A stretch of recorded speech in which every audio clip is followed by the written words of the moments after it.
One.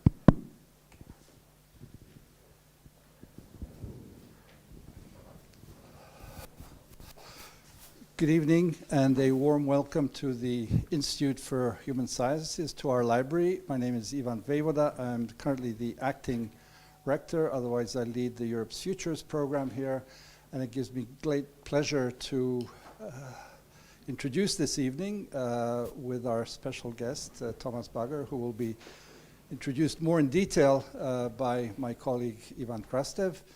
It's a special honor to have the Ambassador of Germany here, Ralph Beste. I hope we have a good discussion. Usual format, introduction, keynote speech, and then a few questions, and then we'll go to a Q&A from the public. Ivan, over to you. Yeah. Thank you very much. Thank you for being here. And I don't know how many of you have been part of these geopolitical talks that we started 3 years ago, and then basically came the pandemic. But this is a very special format, not typical for the Institute for Human Sciences, which tries to be much more academic, public debates. Foreign policy never was at the center of what we're doing. But our idea was that we're living in such a complex world that it is quite important to talk about the big picture, not about what you're doing today or what is going to happen here and there, but to try to see some of the most interesting policy intellectuals, how they see the world of today and tomorrow. So we started this series. The first to speak was John Sawyers, the former head of British intelligence, MI6, and then we have the current head of the American intelligence, Bill Burns. It was not about intelligence people only. So in order to basically go for diversity, we have the former Turkish Prime Minister, Mr. Davutoglu, and the former State Secretary of Indian Foreign Ministry. But the major idea was really to invite people who can give us the frame and to discuss the frame. And from this point of view, having Thomas Bagger is a great pleasure for me. Thomas Bagger has been, in my view, also part of the generation of 1989, which was, in my view, the generation that to a certain extent now runs the European foreign policy in many countries, and particularly in Europe. He was studying and working in the United States. He was in Prague when the Czech-German basically treaty had been discussed. He was the head of the policy planning in the foreign ministry for a long period of time, and now he's the foreign policy advisor to President Steinmeier, and he'd been reading him for years and very much admiring what he was doing. I do believe that the best that I can do for you is just to give the floor to Thomas, and then we are going to have a discussion, and I do believe that it's going to be interesting. So, Thomas. Thank you, Ivan, and thank you all for coming and for luring me to Vienna. I was joking, this has been my first civilian flight in 20 months, so I've been traveling a bit with the president, but not from a regular airport. This was the first flight out of the finally finished new Berlin airport, and it actually works. So I can't say that I missed it particularly, flying with a mask on and everything, but here I am, with too little time for Vienna as always. But yeah, so I don't intend to talk about the whole world, but rather about the world through German eyes, and then you decide what you make of that and what sounds strange and what sounds familiar to you. As you know, we've had elections on September 26, sort of 5 weeks ago. There will be a new government, a new leadership, and they're in the midst of hammering out a sort of carefully balanced coalition agreements. These documents run up to between 100 and 200 pages, usually in Germany. Try to nail down the next 4 years, even though foreign policy not quite lends itself to that. There was very little role for foreign policy in the election campaign, apart from a week or two when it was focused on the fall of Kabul and the question of evacuation of local employees from Kabul. Basically, I think there was an observer who called it außenpolitische Teilnahmslosigkeit, really sort of Germany shrugging its shoulders at the world. And there's also, now that they have seriously begun coalition negotiations, there's apparently no appetite by any party to really claim the foreign ministry. that used to be sort of the number one ministry for the number one choice for the smaller coalition partner. And now you have, maybe for the first time, really 3 different parties in the coalition, but no one really claiming the foreign ministry. And what you hear often when you travel outside of Germany, especially in Europe, they would tell you, auf Deutschland kommt es an. Much depends on Germany. It's only as if the Germans sort of look over their shoulders and say, who are they talking about? It could not possibly be us. So what does that tell us? You know, it could be a sign of a broad consensus on foreign policy, that there's little to fight over, or a sense that foreign policy doesn't matter really, and we can discuss that later. We can also discuss the widely differing assessments of the Merkel legacy, as she will leave the stage in a few weeks' time. I remember the Economist cover with the mess Merkel leaves behind, but you also have sort of other far more generous assessments of these 16 years that she has led the country. If I had to give my own interpretation in a nutshell, I've always said, I think these 16 years will be remembered as very good years for Germany, partly because of her ability to steer the ship, but partly also because she could build on important reforms enacted by the previous government. There's a pretty broad sense that Germany has been a winner of globalization, contrary to perceptions in some other countries about their own last 16 years. But today there are challenges, both big and small, and both personal, like for her successor to fill her shoes at the European Council table, but also structural. They're partly foreign policy challenges, return of great power politics, the Chinese-American rivalry that we can talk about, the Russian aggressive isolationism, but partly also in other areas. The transformation of the German industrial sector with a move away from combustion engine towards an emission-free economy. So, you know, what you could say is these were good years, but. And the question is really, how big is your but? And that depends on what you look at, the way she steered the country through crisis or the structural challenges ahead of a new team. And so her successor and the new cabinet will have to deal with acute crises that we don't even know about. They have to deal with difficult policy choices that I don't want to waste your time speculating about now. I'd rather like to focus on some of the, what I see as structural factors that will shape German foreign and above all German European policy in the years to come. And basically make two main arguments. One is about what I call the German experience, and the other is about the German predicament. And then we can discuss where that will likely take a new government that has not yet fully taken shape. So as Ivan alluded to, I published an essay about 3 years ago titled "The World According to Germany," that in a way traces my own intellectual biography from my days as a graduate student in the US when the wall fell in Berlin in November 1989, all the way up to the uncertainties and changes of today. And I'll there were, at the outset of my own thinking about this, there were two sort of inspirational moments, as they sometimes happen to you when you think you understand something, or you look at things you thought you had understood in a way that suddenly puts a question mark at your own certainties. And the first was an observation made by an Indian friend, Raja Mohan, in Delhi in early 2016, when we had a discussion. And he sort of sighed, and then he said, "If only you Germans wouldn't make 1989 the pivotal point of everything, then you would not have so much difficulties understanding the world changing around you." And I remember how I was pushing back, and then on the flight back I asked myself, and what if he has a point? Basically questioning the universality of the German experience of 1989. And the second moment came about 2 years later in Seoul in South Korea, where in my new job then with the federal president, we did what federal presidents do. They go to the openings of Winter Olympics.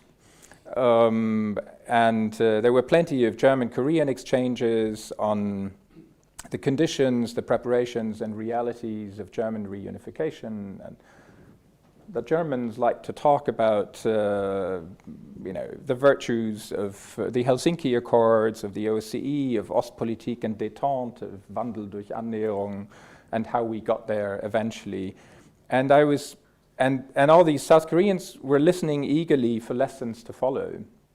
And I thought there's something fundamentally flawed in the way we think about this, because it was not only that the Koreans were thinking about it, because they're still in a divided country, it's also that the North Koreans, the Chinese, the Russians, they've also all thought about 1989 and how it all happened, came about, overwhelmed them.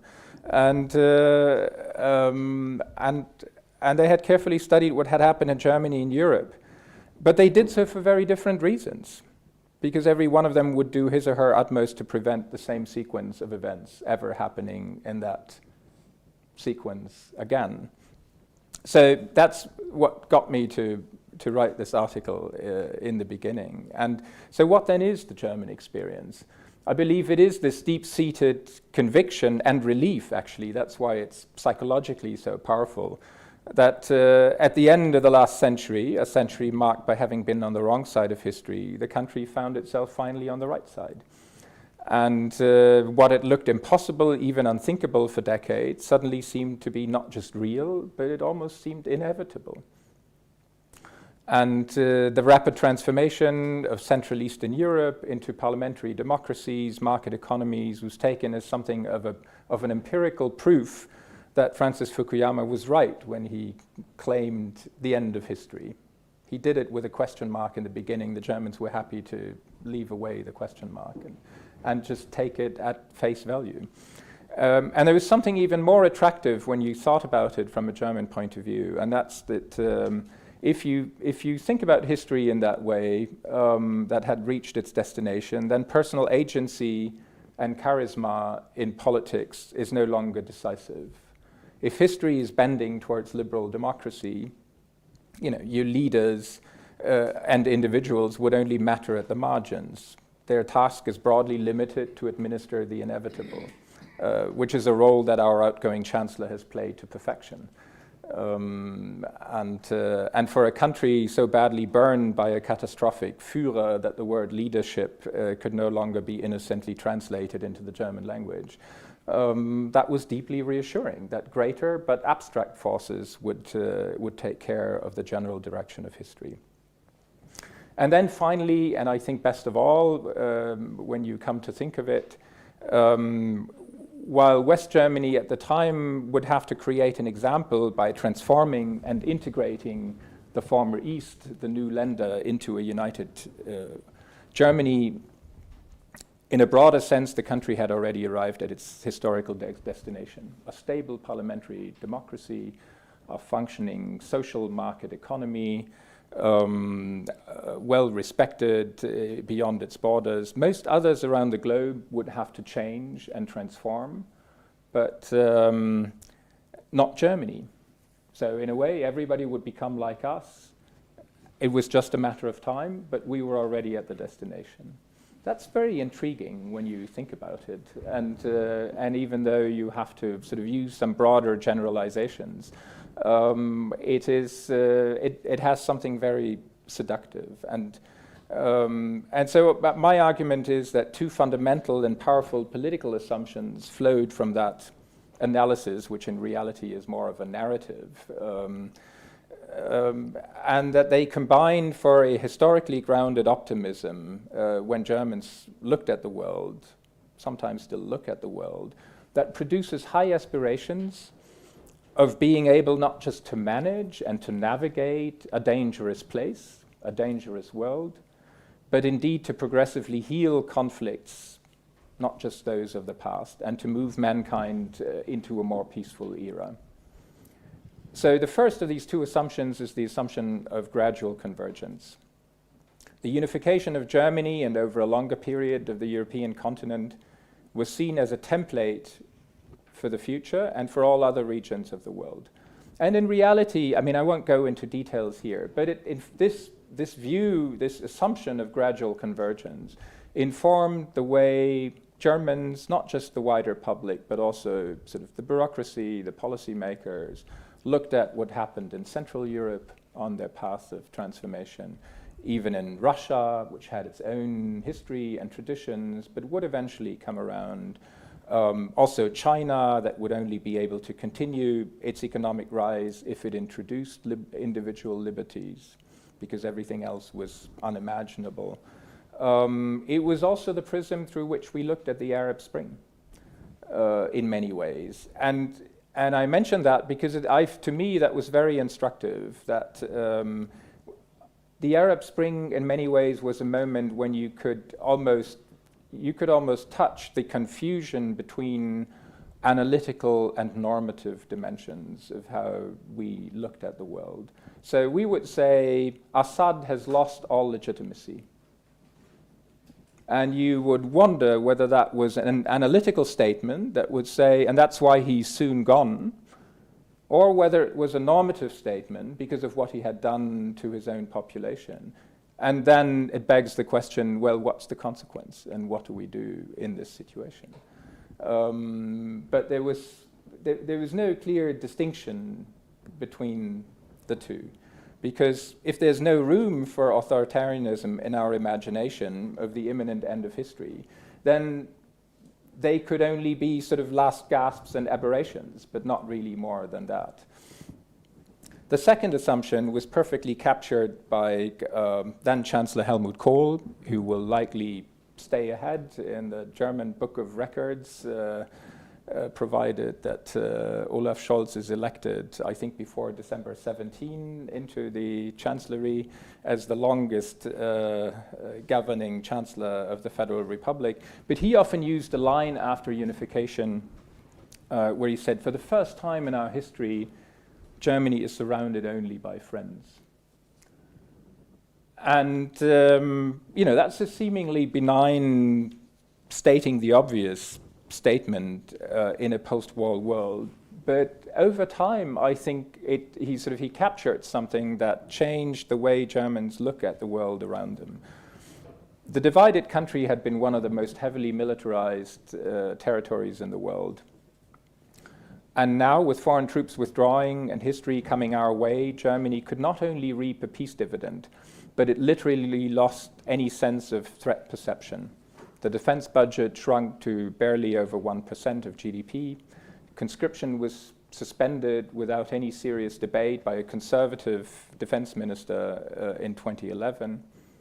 And so basically, I would argue, because of its historical lack of reunification and the end of the division of Europe, the country had lost any sense that there could be threats emerging, not just for others in less fortunate parts of the world, but indeed to Germany itself. And this strong pacifist streak that was produced by two catastrophic wars did not only not lose its relevance after 1989, I think it was further reinforced by the dominant interpretation of 1989. There was a sense that we were clearly ahead of others. They would have to follow our example. The future was in development aid, in conflict mediation, in speeding up the gradual convergence. But military power no longer really mattered. The trading state that Germany had become after the war was not a historical exception or merely a reflection of the limitations of post-war Germany. It was the future. And the catastrophic failure of America's Iraq war, attempting to democratize the Middle East at gunpoint, was taken as just another confirmation for that, for that conviction. And so, having been burned by the use of raw power, Germany longed instead for a world that would be governed as much by rules and international law as possible, and progressively more so. From the European Union, the Council of Europe, the United Nations, international conventions, Germany always pushed for codification of rules and for multilateral solutions. And to me, the most striking example, looking back, of the ambition but also the optimism of those days, that the world would indeed move towards what already Hans-Dietrich Genscher liked to call Weltinnenpolitik, sort of a world domestic politics, an international system with highly constrained exercise of the use of force and a legitimate authority to arbitrate, was the establishment of the International Criminal Court a little more than 20 years ago, 1998. I think when I look back and over what has happened since 1989, to me that establishment of the ICC is sort of the high watermark of the German version of historical optimism and the low watermark for what you might call the arrogance of power in the international system. And the assumption was that the trend would continue, because transnational challenges such as climate change that is negotiated now in Glasgow as we sit here, so obviously require transnational solutions and and an ever more integrated policy approach that it should be clear to everyone. And that again reminds me of when I started in the German Foreign Ministry in 1992, sort of the unquestioned ease with which we used in the political and bureaucratic spectrum the phrase of the irreversible process of European integration. And when I think about it, there it is again. It's confounding normative preferences and analytical statements. There simply seemed to be no difference between the two in those days when I started my own diplomatic career. So Europe was to be the global avant-garde, and Germany, having thoroughly digested its historical and geographical lessons, thought of itself, obviously, as the avant-garde within the European Union. And economic and monetary union, the introduction of the euro, were only logical if you believed in this linear reading of the future. Now, this is a long story about the last 30 years, if you will, and all of this is clearly no longer an apt description of the world around us today. From Xi Jinping's ascent to power, Putin's return to the Kremlin, the annexation of Crimea, the bloody war in Syria, to the current Chinese-American tensions over Taiwan, the world has visibly moved away from the German experience. So it may seem obvious that the country needs to take a more sober, or if you will, more realist view of the world around it, less universalist, less linear. But it's not clear that that is indeed what is going to happen after the election that we've just had. So I tell it not just as a story of hopes that were disappointed, but indeed to explain how difficult it will be to adapt German foreign policy and the public foreign policy discourse in Germany to the new reality around us. And I don't want to sort of sketch out the reality in detail. That is what you read about in the papers every day. Now, sort of this German experience that has led us to this specific perspective on global events and our own place in the world is one part of the German challenge. But I want to argue a second difficulty, and that is what I call the German predicament. It's a predicament of what I think about as competing imperatives. So not just competing interests or competing policy options that you have. Germany is a country today that has its two biggest trading partners are the US and China. So it's quite obvious when the US and China are escalating a conflict over supremacy, over the South China Sea, over Taiwan, you're not in a good position if those two are your two biggest trading partners. But those are policy choices. My argument here is that there are, when you look at a new German government that sort of tries to chart out its path for the next 4 years, that the biggest problem, apart from sort of the mindset that I try to elaborate about, are these competing imperatives, and that is mostly something that is playing out within Europe. Because suppose a new German government would try to heed all that advice that is coming from outside observers and advocates that all agree that the future of Europe depends on what Germany does. And what unites all of them is the wish, indeed the demand, eloquent, sometimes more, sometimes less, for a more decisive and forceful German approach. There are those who call for more German leadership in Europe.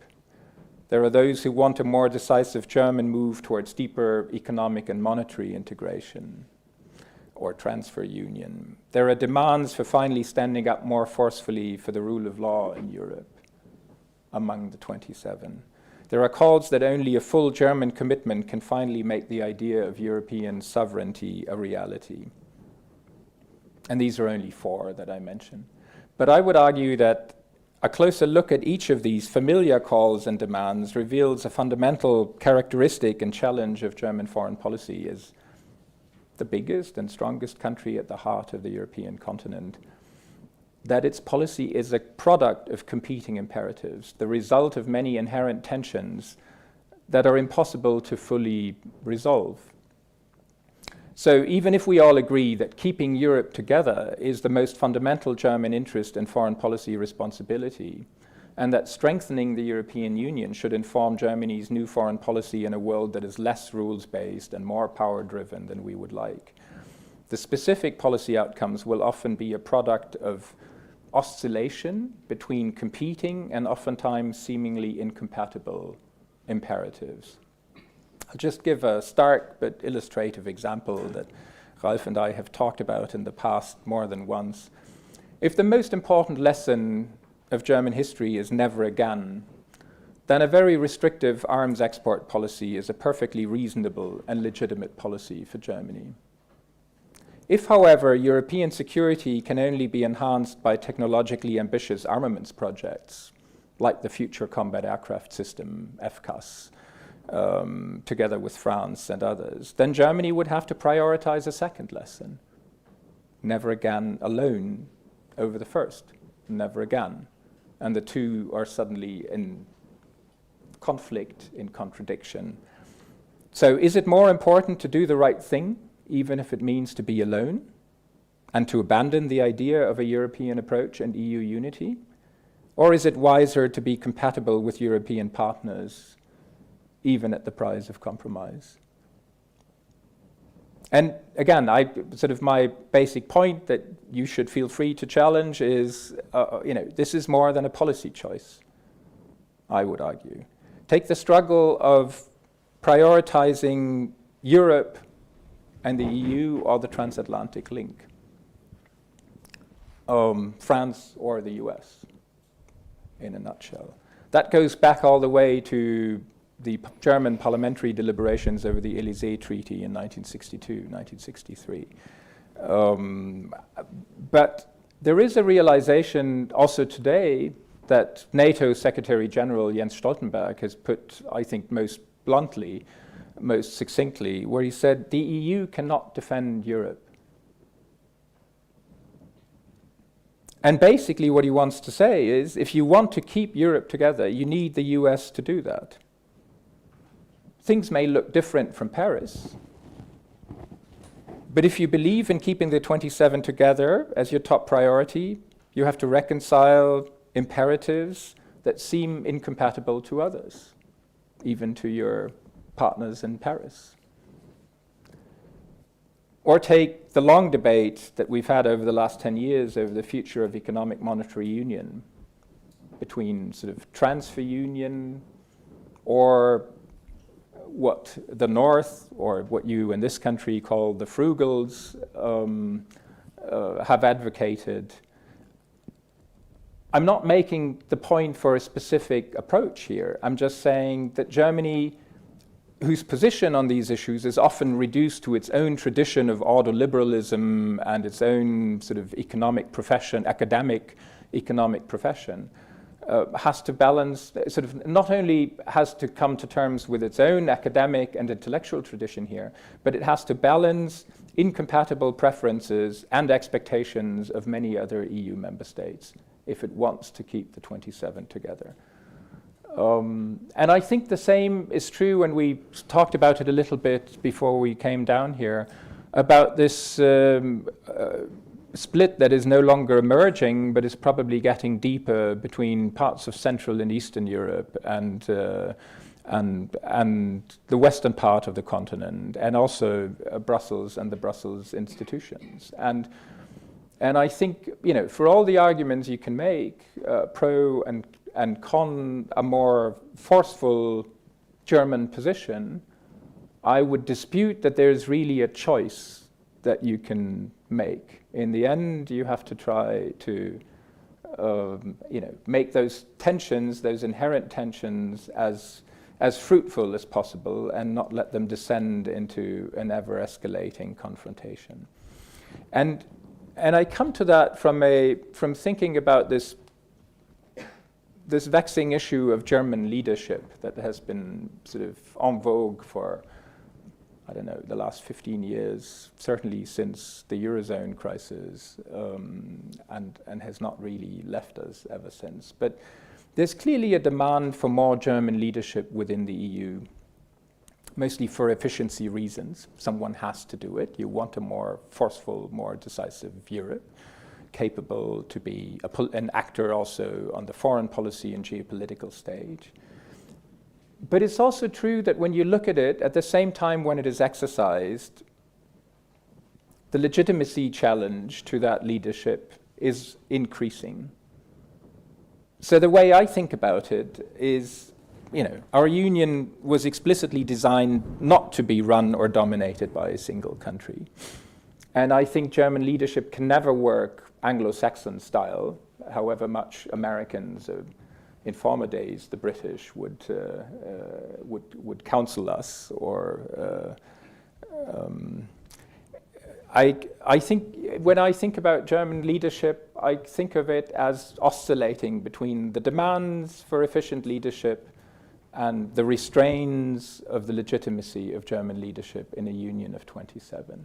And the closer you move to one end of the spectrum, the bigger the tension becomes at the other end.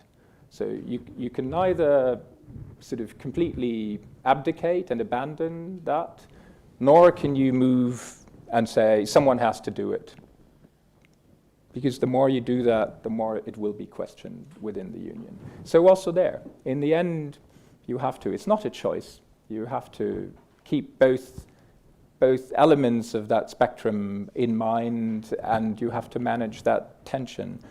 There is no Gordian knot, I think, is my main argument. Every one of these demands has a counter demand pulling German European policy in a different direction. There's no Gordian knot you can cut through, and there's no clear cut either or. And the reason for that, that's, I think, my point here, is as much structural as it is a reflection of the specific personal style of the Chancellor who has run that policy for the last 16 years. So it's not just about whatever you think about her style, too soft, too equivocating, sort of not forceful enough, or just about right. My argument is it will be very hard for her successor to fundamentally depart from that approach. You can do on individual policy choices, but there are strong structural reasons that keep her there. So finally, third and final point, and a bit of speculation, how will Germany think about its own role in Europe and the world in the next few years? I think it's quite clear that given the global changes, the authoritarian turn of China, the aggressive isolationism of Russia, the American confrontation with China, all of that would only reinforce the perspective that Europe is the natural destination of Germany's political energy and focus.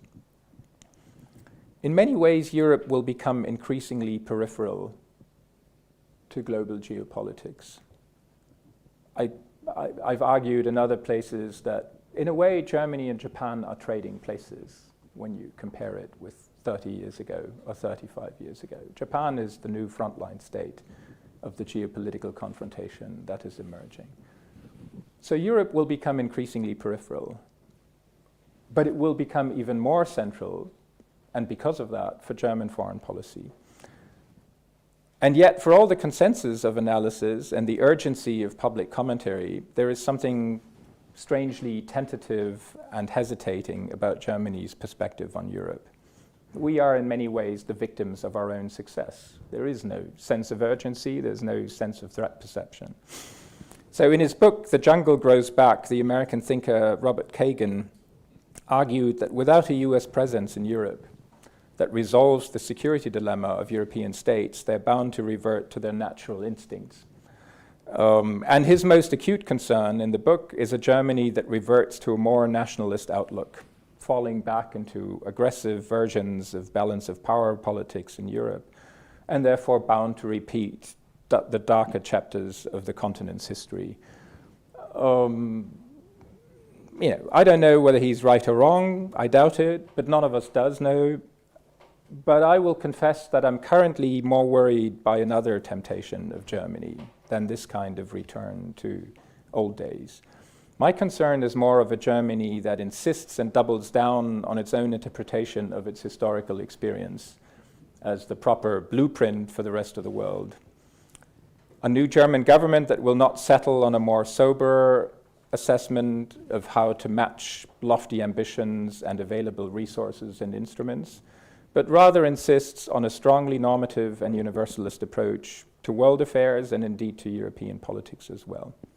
And I think the inherent risk of such an approach is self-isolation, most dangerously within the EU, through self-righteousness.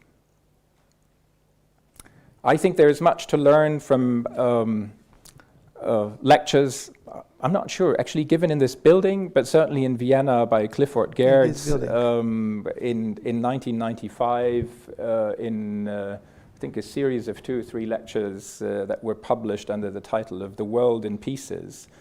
Lots of insights into that, essentially advocating for a more granular and in many ways more humble but also more curious perception of the world and encounter with the world. Now, I don't know how the debate will play out in the incoming German government, but when I hear the calls for toughness and dialogue vis-a-vis Russia and China, and because I see Soli there as well, Turkey as well, I wonder what are the instruments of strength that a new government, all 3 parties, are actually willing to invest in. 2% of GDP for defense are controversial, as are all things nuclear. Armed drones have not yet made it into the German arsenal. So I think there is clearly a risk of an even wider gap between high aspirations and limited capabilities.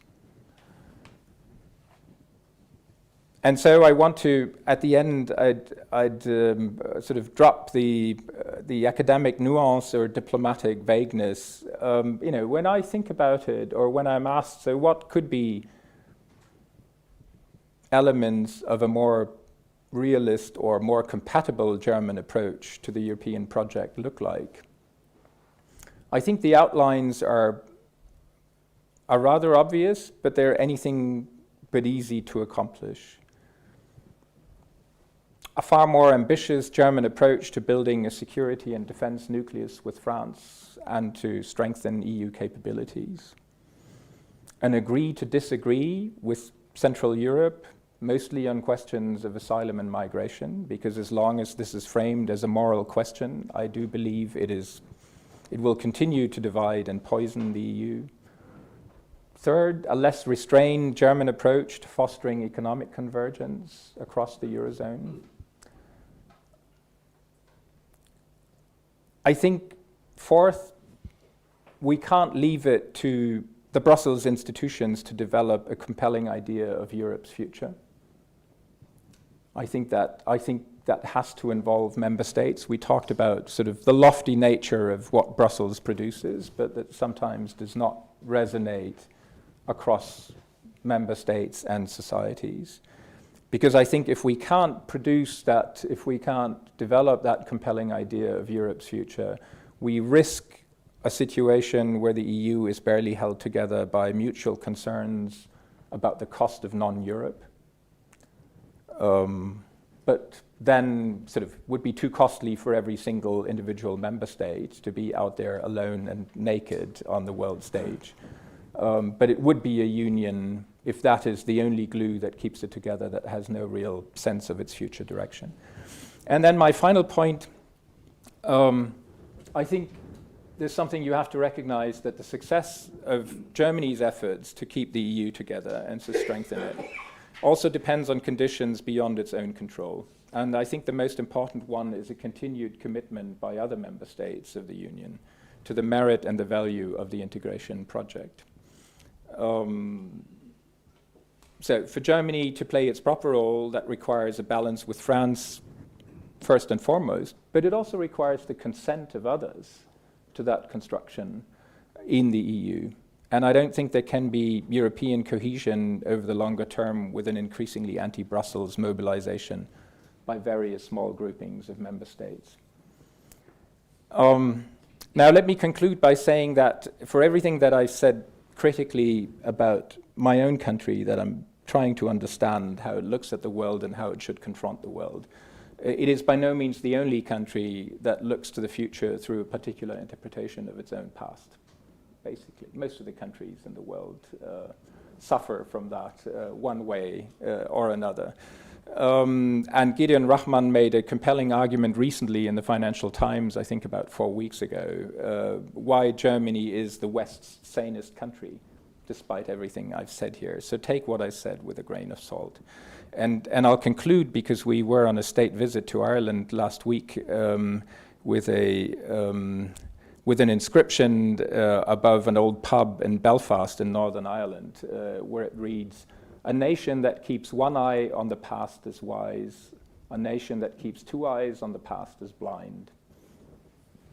Thank you.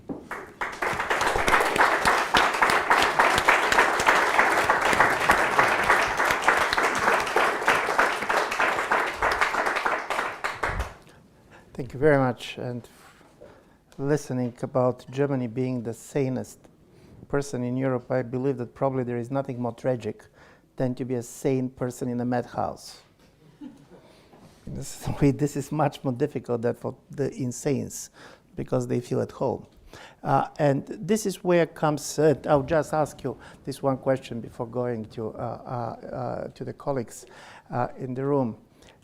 I very much agree with you, and in a certain way what you're saying is that, strangely enough, while everybody believes that Germany can choose, Germany cannot choose much.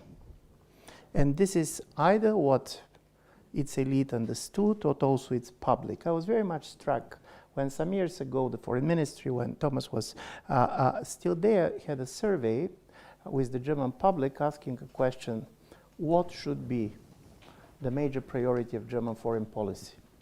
And there were, I hope I'm not going to be wrong with the numbers, but the trend I'm sure not wrong with. And there were 4 options given. Basically sustaining peace in the world, defending human rights, German economic interests, German's national interest.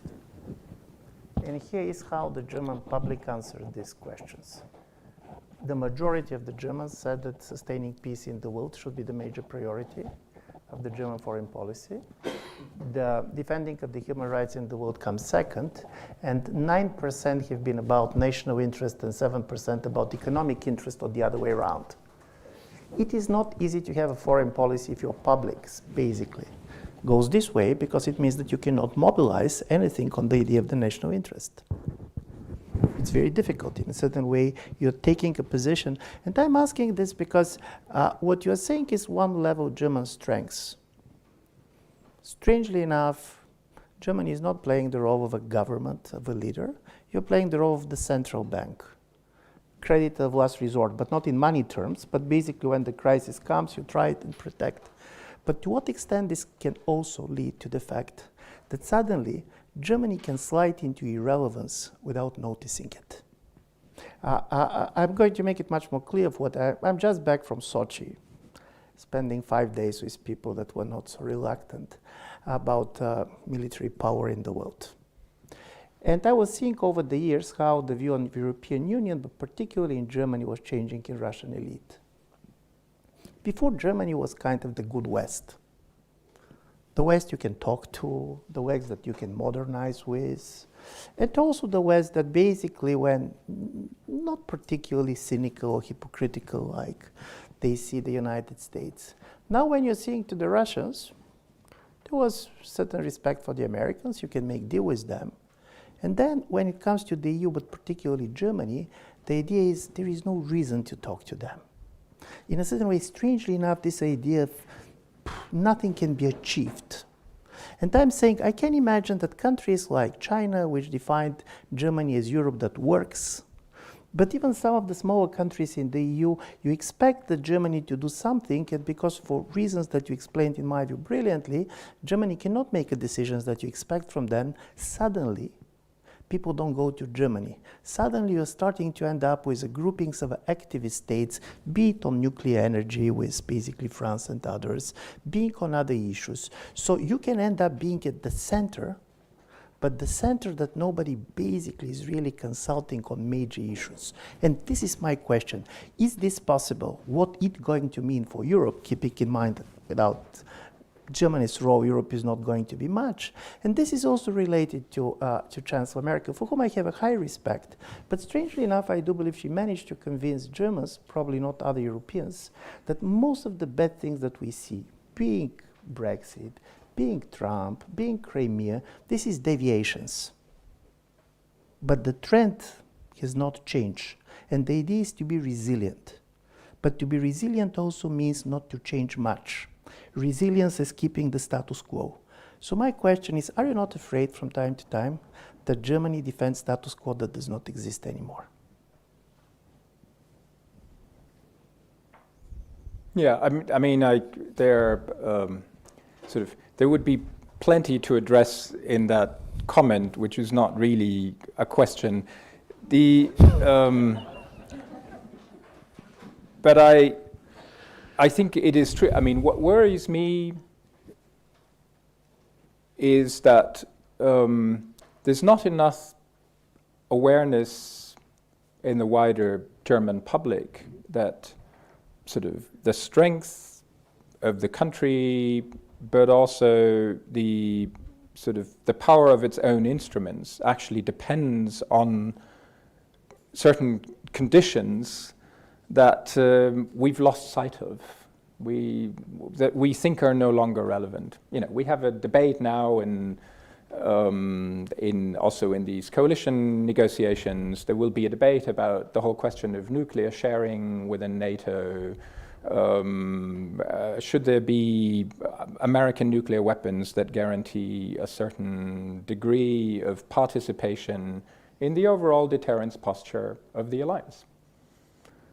When I grew up in the early 1980s, that was also very controversial. But in the end, because there was sort of a sense of existential threat, and that was the stronger, that sense of existential threat carried the day of the then Soviet Union. So there was an insistence, a confirmation of nuclear deterrence that eventually led to the disarmament agreements of Reagan, Gorbachev, and the second half of the 1980s. And if you will, eventually to the fall of the wall and unification of Germany and Europe.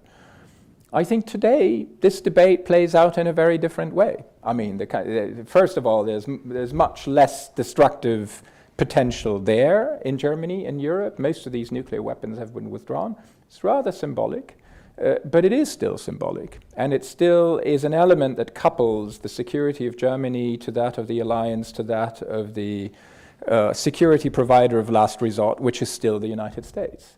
But the debate in Germany, because if you have no sense of any existential threat, why would you keep something as ambivalent, ugly, destructive as nuclear weapons on your own soil? Why wouldn't you agree that it's a great idea to join the nuclear, the ban, the treaty on the ban of nuclear weapons? But that then conflicts not just with your own alliance commitments, they also conflict with the threat perception of your closest partners and neighbors, whether that's Poland, the Baltic states, or others. And there again, you have a question of sort of, is that something that is no longer important for us? And even if we think so, that it is expendable for us, should the concerns of others still sort of compel us to hold on to that? But that's just one example, I think. I mean, there is sort of François Hesbourg, I think the French strategic thinker, he likes to say somewhat mockingly that it has to become possible to mention nuclear weapons in polite conversation.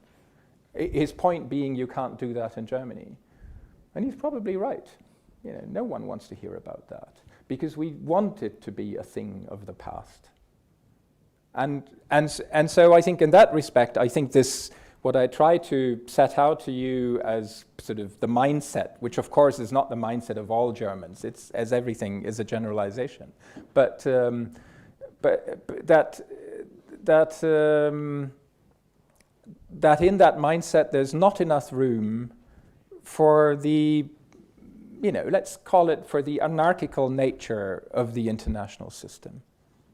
If you have spoilers, you know, you have to think about your own options. And actually, when you think about it, German history is a perfect illustration for that. So it's not that we could not know about it, but we've chosen a particular interpretation to be the dominant interpretation. And I think the whole sort of, I mean, there are lots of reasons for the resentment against hard power and spending more on military or on nuclear and other things.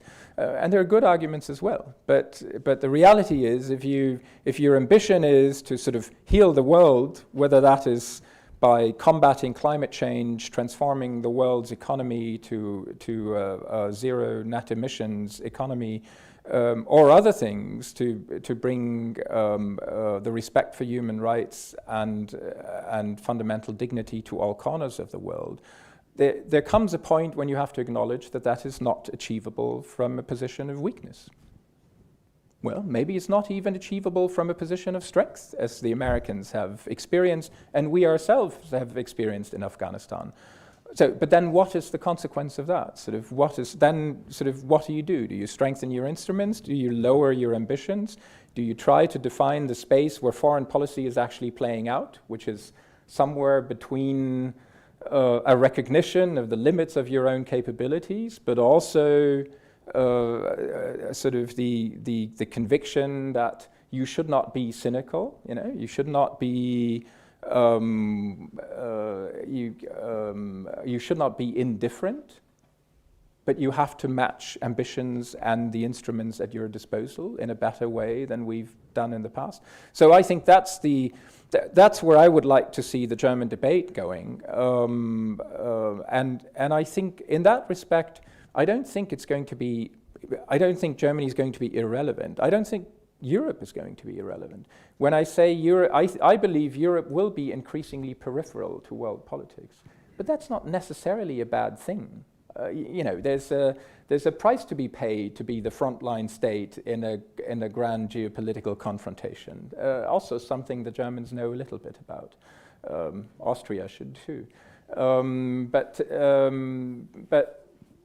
But if you are more peripheral, you focus more on yourself and on your immediate environment. And I think, you know, you've written about the sort of the missionary who should become a monastery. So, if we were too optimistic that our model would spread to the rest of the world, it's maybe not a bad idea to make sure that the aspirations, the normative standards are kept in our own, inside the walls of our own monastery, even if we're not able to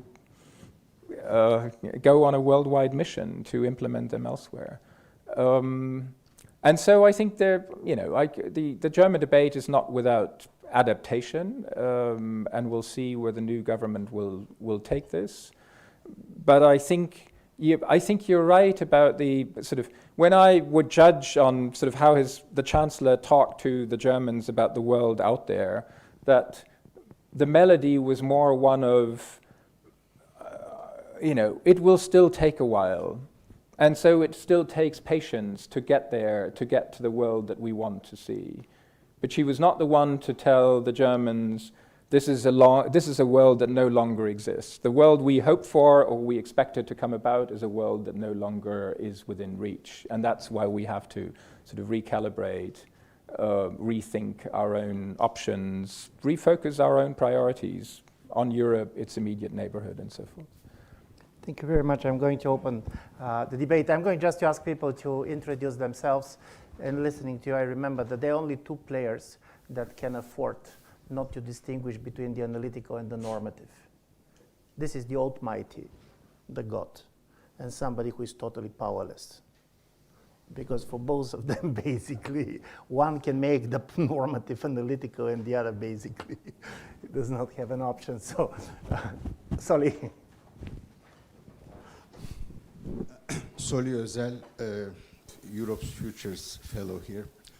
Ambassador Bagger, you've given us too much to chew on. I'll try to point at certain things. Okay, the difference between peripheralization and irrelevance is a very fluid one.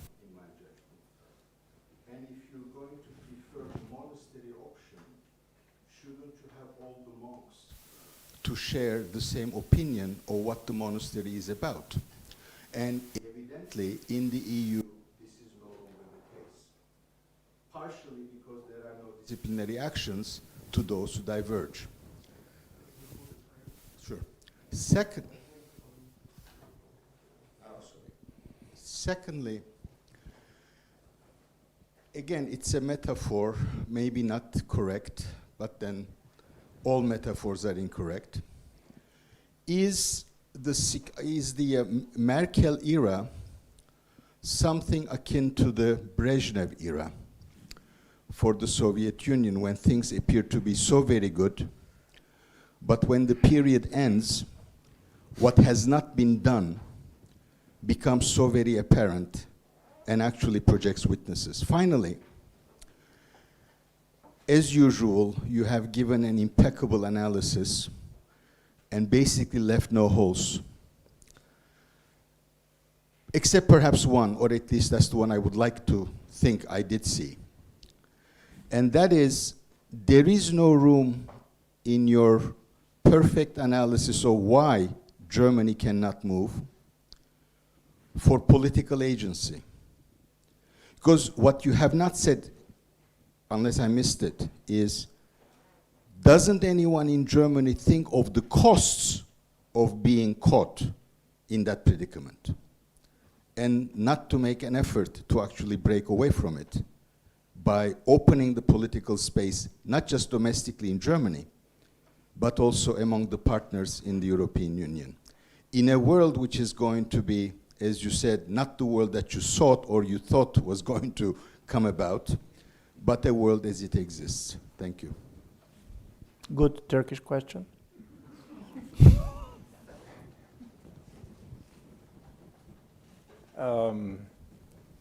Yeah, all the things not done, not addressed. I think that's the but. I think when I say the 16 years will essentially be seen as good years, I think there's more analytical truth to that than it was for the people looking back on the Brezhnev years in the Soviet Union.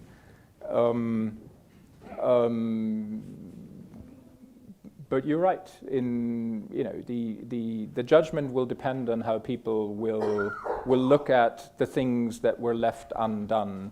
You've seen some during the pandemic, the whole question of digitization in Germany.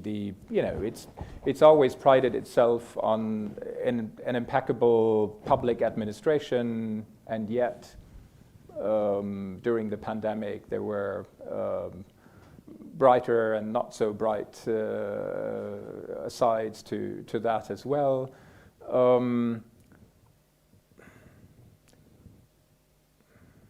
But sort of I would dispute the analogy also because I think there is plenty of there's plenty of space for private action. And one of the big differences is indeed, as every French president over the last 16 years has found out, that the Chancellor is exactly not all powerful, and that she's only one actor among many on the German scene. Not just on the political level, because it's federal and it's fragmented and it's meant to slow things down rather than to encourage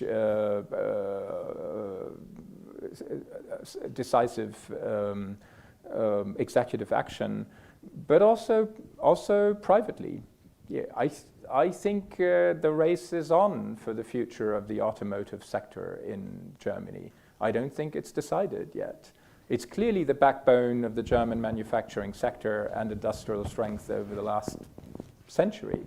Does that mean it's not going to be there tomorrow or in 10 years' time? Well, I don't have the answer to that. But when I look at what the companies do, they have made different choices. They're not all sort of government guided in one particular direction, which may prove to be a dead end. But I think they've taken up the challenge. I think when we talk about that, I think one of the big, indeed very difficult questions is, well, what do you do then with a market like China? You have that argument that companies become too dependent on the Chinese market. Well, companies that export are dependent on markets. You talk to them, they will tell you, yes, we know, we sell 40% of our Volkswagen in China, but there is no market to substitute the Chinese market. So even if that may last only a few more years, it's still worthwhile going for that market. And if you decide to abandon that market, be it for political or other reasons, then you have to ask yourself, where will the money come from to finance the green transition in Germany? So you run into sort of difficult policy choices and trade-offs there as well. But I think there's a myriad of individual actors in Germany that address some of the shortcomings that you may identify on the government level for the last 16 years. And then on your final question, I think that is, I find that one of the most interesting questions. Sort of what is, if it's true, and that is sort of my own way of thinking about this, I question my old certainties, and here's what I come up with as as an interim report. You ask me, why don't you take it further? So why can't you break out of all these good reasons why everything will only be incremental? And why don't you think about it in different ways? And I thought sort of one of the ways I try to think about it is that in most, and this is mostly due to the challenge of the Trump years, other countries can go back to an intellectual tradition of an independent foreign policy. The French certainly can. The British are just trying. But that is far more difficult for Germany. All the way to the sort of terms of geopolitic and Mitteleuropa that have all been contaminated during the Nazi years. So you have, if you thinkers like, Karl Haushofer is more frequently read in France or Poland, as is Carl Schmitt or Clausewitz, than they are in Germany, for a reason. But what I'm saying is, there's little or no discussion of what would come for Germany if and when Europe fails. I don't see it except on the very fringes of the political spectrum. But that is not to say it is, I can exclude that for all future, because the more fragile the project becomes, I think that will emerge as well. I have already 4 persons, 5 who are going. So from this point of view, let's go, and either you're going to be shorter in the answers, or we're going to take several time. That helps me. Professor Klaus office, so they should be a German voice. Yeah. Okay, thank you. Thank you for your talk. At the very beginning, you mentioned that in the recent campaign, there was little mention of both European and geopolitical issues. It was almost absent from the entire campaign. And when I watched this campaign, I could not resist building the slightly cynical impression that this is a cartel of silence among the major parties. Because bringing up Europe, bringing up the relationship to Russia, bringing up the Atlantic tensions, bringing up the tensions with France, would have provided ammunition to political forces that were meant to be kept under control by this cartel of silence. Do you think there is something to it, to this hypothesis, given the fact that the tension that we experience right now between Brussels and the Visegrad group, between Berlin and Paris, between Paris and the United Kingdom. There is so much explosive stuff there that covering it by silence was a smart thing to do for the centrist political parties. But by keeping silence on something, it does not go away. Europe is today, the European Union is today in a more precarious situation than it has been in a long time and arguably ever. People know this, but there is no political leadership talking about this. And this seems to me a very worrying situation. Thank you. Mm-hmm. So after learning that Soviet Union was destroyed by glasnost, let's see what is the logic of the German silence. Well, I don't believe in the cartel of silence. I said at the beginning, it's a question of why is it that there was so little talk about foreign policy? Is it just because it's a happy country, or because there is no sort of viable alternative? Because the truth is, it's not just that. I think someone like Armin Laschet would have loved to talk more about Europe and be asked more about the future of Europe. On the other end of the spectrum, the Alternative for Deutschland would have loved to have more resonance for a more Eurosceptical a line of argument, but they didn't. It didn't resonate either. So the anti-European arguments, they don't resonate either. And the difficulties that you mentioned, that sort of the tensions within the union, the fragmentation, the conflicts that are difficult to resolve, they are you have to deal with it, but that is not a matter, they don't lend themselves to, let's say, to build a party profile, a programmatic profile. And so it's not just the way politicians talk little about it. The journalists didn't ask about it. So you had the major sort of trielle of the three top candidates, both on private television and public television, and there was practically nothing on foreign policy.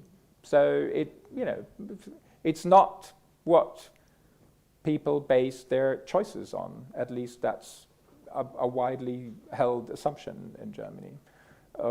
I would take issue with the view that foreign policy doesn't matter, because I think it does. But it's a truth not only in Germany that foreign policy doesn't decide elections, but other issues do. And I think the same was true in Germany this time as well. Thank you very much, Professor Rainer Münz. Yeah, thanks for your lecture. I was advisor to Mr. Juncker for 5 years till he stepped down. I wanted to depart from your Stoltenberg quote, Europe is not able to defend itself. That's true, as you said, that's factual. But then the question is there anything normative one would like to turn it into? Because it's not impossible. Russia has a GDP which is smaller than the GDP of Spain. So an alliance, even an alliance of France, Germany, Spain, and Italy would be large enough, backed by GDP, to build up a kind of a military arsenal that would be able to match the Red Army.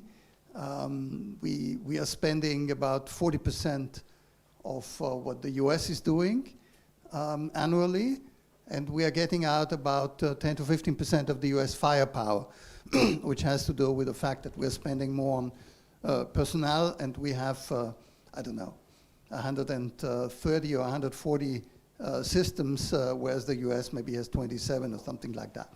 Just think of airplanes and tanks and things like that. Now, this apparently has to do with priorities and the question of the threat. During the Cold War, it was possible to spend more than 2% of GDP. Not only West Germany, but also the GDR was doing that. So both Germanys, maybe not on a voluntary basis, but again, most people would have said there's no alternative, something like that. Or the people saying there's an alternative, like disarmament, were a minority. During the COVID crisis, we managed to spend, even the frugal ones, 15% of GDP on fighting the consequences of our own lockdown measures. So it really depends on the urgency that you see. So if we think for a second, we would have the arsenal to match the Red Army, or to get to 50% of the US firepower, something like that. The next question would be what we do with that. Because during the Cold War, it was clear that the build-up is meant to make sure that the arsenal will never be used. Whereas if we would build up such an arsenal today, given the different nature of, security challenges, I would rather say there would be some pressure to deploy the arsenal, just like in Afghanistan or in Libya or in Iraq, or where Germany didn't join in, and things like that. And I think this leads us to the next question. If we would spend 2 or 3% of GDP, and a country like Israel, for example, is perfectly able to defend itself, what would be the purpose? We are lacking a purpose narrative about why we should be spending 2 or 3% of GDP, because we do not have good examples how to deploy military strength, because the Taliban will not get frightened off by saying we have weapons of mass destruction, we can destroy you, things like that. ISIS even less so. People who want to become martyrs are happy that you have the means of killing them, because this is the logic of asymmetric warfare. And I think it would be interesting to have a discussion not only on this 2% goal that was set in Wales a couple of years ago, but also on the question, what would be the purpose of a European defense system, or of a stronger European wing of NATO, or things like that? What would we like to do with all these aircrafts and drones and rockets that we would be able to buy if our priorities would be different? We are also lacking that kind of debate. It's easier to say we wanted to get out of Afghanistan. Yeah? This was clear.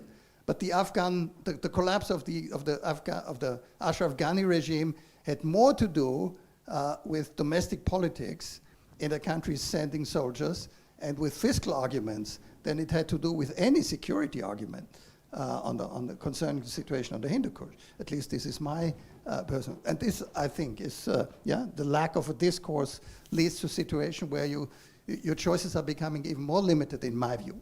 But I would be happy to get some comments from you on that. Thanks. Being much more decisive than Germany, while listening, I decided that we're going to take all the questions, otherwise we can go very late. So you have Ambassador Ralph Beste, and then Ivan, and then EU. And so we have 4 more questions. Please, Ralph. Well, thanks. One, as ambassador, I must say that. Sorry, Thomas, because you at the end of your presentation, you almost apologized for being so critical. But that to put that into perspective, when Thomas led the effort by Foreign Minister Steinmeier to do a review of foreign policy in 2014. He sent out requests from very many scientists around the world to comment on Germany's foreign policy, and the lead question was, what do we do wrong? And he got great compliments for that, for Germany being so extreme in its self-criticism. So this is in Germany's brand communication to be like that. Second, from your discussion of Germany's self-perception, to infer from that, the thing that you said that Germany is behaving a bit like the central bank leads me to 2 comments or questions. One is, maybe Germany is in that regard something like the invisible land in its self-perception, the country that doesn't make much of a difference, so it can either try to find compromises between conflicting positions of other countries as sort of a broker, or just do things because it thinks it doesn't make a difference either, like exiting from nuclear energy without asking anybody for it.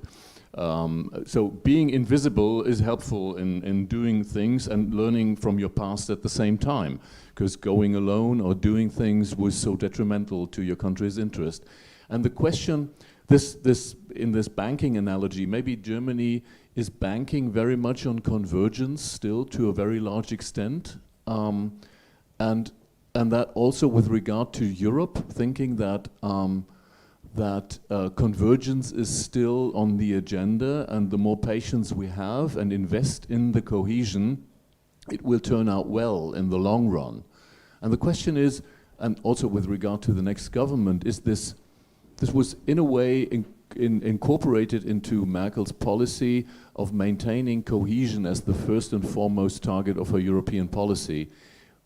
Can that come to an end because a new government or further governments might say we cannot bank on ever longer convergence, but we rather have to do something else? Thank you very much. Ivan. Yeah, just a very quick question, Thomas. I don't know how exactly to frame it, but is it dereliction of duty or simply being an absentee? The question of the Middle East.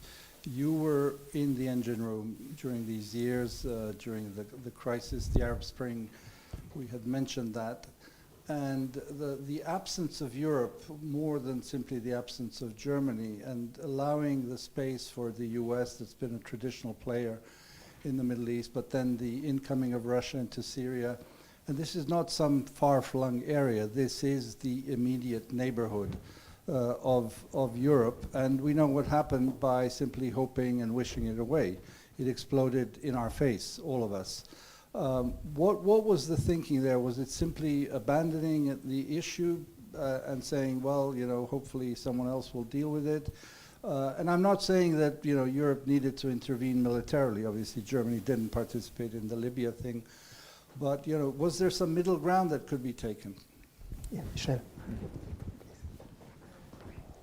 Thank you, Ambassador. Mishti Nishai from the Corbett School of International Study at the University of Denver. I'm listening to you. It's very interesting, Ambassador. I almost think at a certain way the German politics is beginning to sound more like American politics. The lack of interest about foreign policy has been very much reflected in the Democratic Party and in certainly the Republican Party, a bit less, but so much more in the Democratic Party. So there is no never again past in the United States, and yet the Germans are following the same path, which is very scary in a way, because we are entering a world of retrenchment and isolationism associated with protectionism. And I'm afraid that the description becomes to be close to the normative anything else. And I was wondering, particularly since Germany did benefit from certainly an international order after post-World War II, which it gained a lot of the international organizations that were built, new security architectures. The gentlemen behind were talking about how to reform NATO. the UN, Bretton Woods, and a variety of mechanisms that strengthened a democracy that was in erosion. I was wondering, and here I'm going to repeat perhaps a question that was circulated around, is that what should be, not just what is, but what should be the purpose of German foreign policy? Thank you very much. And we have the last question there. Yeah, please. Volodymyr Yermolenko, I'm visiting fellow here at Ukraine and Europe program. So I would like to come back to your mentioning German geopolitical like thinkers like Haushofer, right? And can it be an option that German intellectuals start rereading those thinkers, but not as an inspiration, but a kind of a key to understand these developments that you just described? For example, understanding that, well, this early 20th century geopolitical world, which I would call not even geopolitical, but zoopolitical, because you had this metaphor that states are big animals fighting for, you know, the space of survival. And that is what coming back in many countries, like you mentioned Russia, for example. And can it be like the better intellectual tool that Germans have due to their tradition, which is of course bad and dark, etc. But sometimes you need to look at it with kind of a more distanced eye to understand it better, to understand today's world. And probably enrich this perspective of 89 that you described. Because the key dilemma, I think, is to how to stick to multilateralism, the values of 89, the values of kind of democracy, republicanism, but be very sober, understanding that you know there can be other logic, and we should understand it, and we should understand how it works. Because, for example, there is one thing that makes German and Russian experience very close, is the fantasy of mixing up the national and the imperial. So while Germany overcome this experience, Russia hasn't overcome this experience. Thank you. Thank you. Listen, you have now great opportunity to answer all these questions. But what is really interesting is that both Schmidt, but also Strauss and so on, are very popular now. In China now, there is a lot of studies how much Carl Schmitt is not simply read, but discussed on policy level. I'm not talking about academic studies. In Russia, there was a period in which basically he was the best known kind of author. So from what extent, because of the German experience, the question was the fact that you decided not to read certain authors, that you canceled them kind of not in a physical sense, is making it difficult now for Germany to talk to the world and to explain why they were wrong. Please. Yeah, you can always add a twist to it, right? I'll start with the EU and defending Europe. I think that, there's an element, of course, that is about capabilities in that.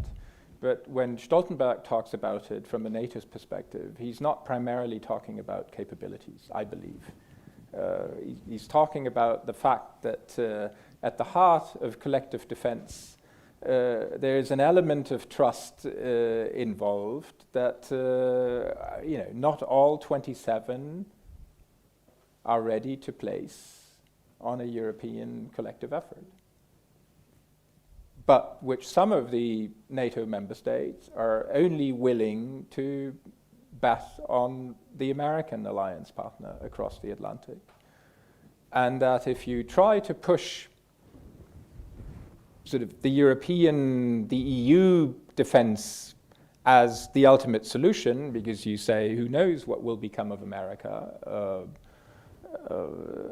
during the Trump years or in the next iteration, then you risk driving a wedge between the 27, because there will be no consensus on that question. There will even be concern that you're creating a self-fulfilling prophecy that will diminish and eventually drive the American security guarantee out of Europe when you make the case that Europe is very well able to do it itself. So I think that I think it's a bit more complex than just not just sort of adding defense budgets, making them more efficient by pooling, but there is another element to that, and that has to do with that idea of the US as the European pacifier in that famous formulation. The other question, of course, I think is much more difficult to answer that you raised, is about the purpose of military power in the modern age. And I think we'll undergo we're in the midst of you can see the pendulum swinging, certainly after the fall of Kabul, the failure in Afghanistan. And it will be an interesting debate in Germany as well when the next Mali mandate comes up. What do we do in the Sahel? To which degree is that similar to Afghanistan? Where is it different? Are we still making progress, or are we on the same are we deluding ourselves when we claim we're making progress, but in reality we're sliding into a similar scenario?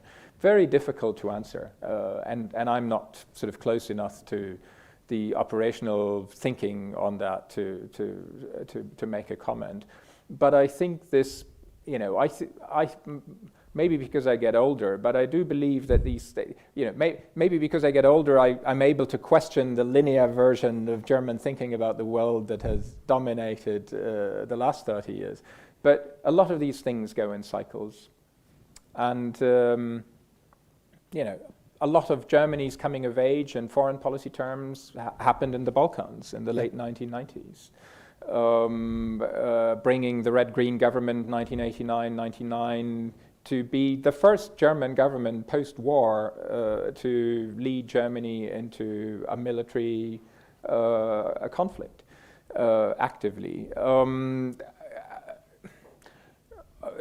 That has gone all the way to concepts of responsibility to protect that were in perfect sync with German ideas to codify, to impose international law, to limit the abuse of raw power, even within states by governments. And now we can see the pendulum swinging back. But it will not swing back forever. We'll see atrocities, we'll see conflicts elsewhere that will compel us again into action. Not immediately, because now the memory of Afghanistan is very fresh, all the efforts invested and the failure nonetheless, but that will happen again. But the question of can you limit the purpose of military power to the sheer deterrence of armed conflict, as we did during the Cold War? I mean, that's when I served in the German army. And when the first shot would have been fired, things would have been over very quickly. So I'll leave it at that. But I think it's that's a debate we will have. We can watch it play out in America. We'll have our own German and European version of it. Ralph, on the, I think you're right on the Germany is still banking on convergence, betting on convergence. I think it's indeed, if I see a development, I would say we would lower our ambitions in terms of space and focus on Europe, what we thought we could achieve in the world. But now Europe is the ambitious integration project as a community of law and rules. And so we need to ensure that convergence actually happens there, at least to a degree that guarantees cohesion. And there are elements of economic convergence, there are difficulties of political convergence, which are, right now I think we have issues on both. But I agree that is essentially it's the fallback strategy of German foreign policy, already of something that I would consider more sober than what we had in the past. Now you're asking, can that change because it is no longer possible? I think then we are in the scenario where we thinking German foreign policy beyond Europe, beyond the period of European integration, very interesting. But I didn't come here for that, and I wouldn't do it on camera. But for the very reasons that I try to say, you're really stepping into uncharted territory when you start reflecting on these questions. But I think, I think it's a discussion that, these are ideas we need to think about. I mean, we've discussed this sort of around the Brexit and the Eurozone crisis. If the European Union fails, would we sort of refound it? Because the thought of Germany being out there all on its own alone is just too scary to fathom. I'll leave it at that. Ivan's question on the absence of Europe and Germany in the Middle East is I think is a difficult one, because there were people also that I know in the German Foreign Ministry who said in 2011 sort of about Syria that don't think this is going to end dirty but quickly if we stay out of it. I'm not sure they could imagine what happened over the course of 10 years, but there were people who said, this is doing nothing is no option, and and that was the big debate, of course, after the German abstention in the Security Council over the Libya resolution in March 2011. That sort of you get your hands dirty even if you choose not to intervene and not to do something. I think that's a fundamental lesson. I think one of the things I would like to sort of the German foreign policy debate to acknowledge more than it does is the inevitable tragedy, if you will, of international politics. There is no way, if you start to deal with it, there's no way you can keep your hands clean. If you are a country of 80 million in the center of Europe, there's no way to abstain or to keep yourself completely out of it. There just isn't. So you're making choices all the time, and I think on Syria, there were certainly missed opportunities along the way. Also for Germany, I would argue. That was your question on the sort of the short version of what should be the purpose of German foreign policy. If I have to say it in one sentence, it is keeping the European Union together. And I'll tell you why, and that goes to the last question of the should we reread the cancelled authors on geopolitics. But I do believe that I think we would do well to look into these also intellectual traditions, because I think we have to rediscover the concepts of space and time.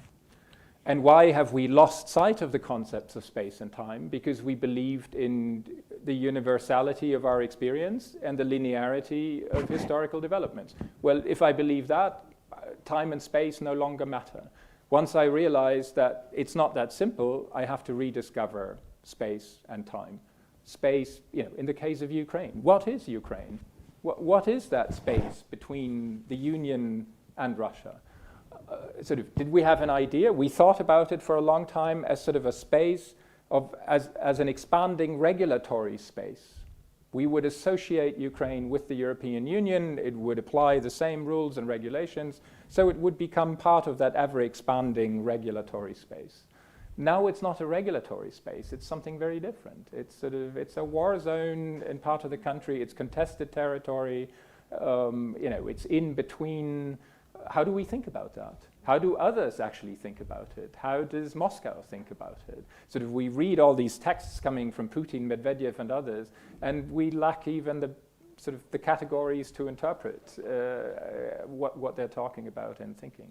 But I would argue that in the end, the centrality of the European project for German foreign policy derives from exactly that. It is a direct consequence of our experience of history and geography, time and space.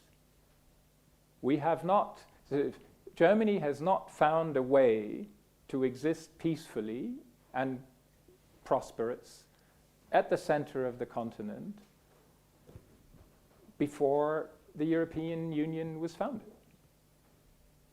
That's a pretty compelling argument and a pretty compelling mission. Now, we've already arrived in this discussion at, but what if sort of that happy period comes to an end?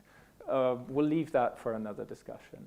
But for today, and I think certainly for the next 4 years of the newly to be formed German government, that will remain the major goal, purpose of German foreign policy, to keep the EU together, because that is what guarantees peace and prosperity for Germany, but essentially on the entire European continent.